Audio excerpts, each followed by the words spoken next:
اور وہ بڑے حیران ہوئے اور تھوڑے مایوس بھی ہوئے. اور بعد میں آگے گئے تو امیر خسرو نے، اور یہ بھی انہوں نے بیان کیا کہ ان جوتوں میں سے خوشبو آتی تھی. تو امیر خسرو جو تھے انہوں نے ان کو 5 لاکھ کے عوض خرید لیا. یعنی خلق خدا کی مشکل کو دور کرنے کے لیے وہ کیا کیا سامان کیا کرتے تھے.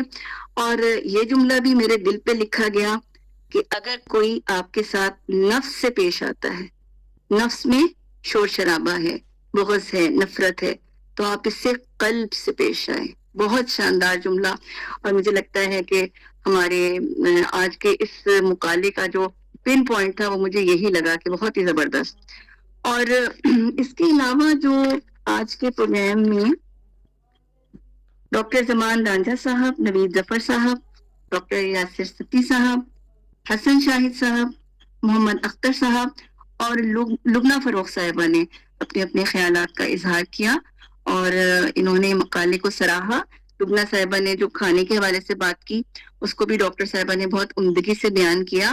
بہرحال اوور آل اس مقالے کو سن کے بس مجھے بار بار ایک بات یہ ذہن میں آ رہی تھی کہ یہ ہماری آج کل کی شدید ضرورت ہے، یہ اخوت اور رواداری. باقی سب چیزوں کو ہمیں پیچھے کرنا ہوگا. کون نماز کیسے پڑھتا ہے، کون کتنی زور سے آمین کہتا ہے، کون کتنی آہستہ سے کرتا ہے، یہ اس وقت یہ چیزیں بہت آ گئی ہیں. لیکن یہ جو عفو درگزر ہے، یہ جو محبت کرنا ہے، یہ جو صلہ رحمی ہے، یہ جو ایک دوسرے کے ساتھ دل والا معاملہ رکھنا ہے، یہ چیزیں ختم ہوتی جا رہی ہیں. تو اللہ تعالیٰ بہترین جزا دے ڈاکٹر سبیہ صاحبہ کو اور ہمیں صوفیاء کی ان تعلیمات پہ عمل کرنے کی توفیق عطا فرمائے. وما علینا الا البلاغ.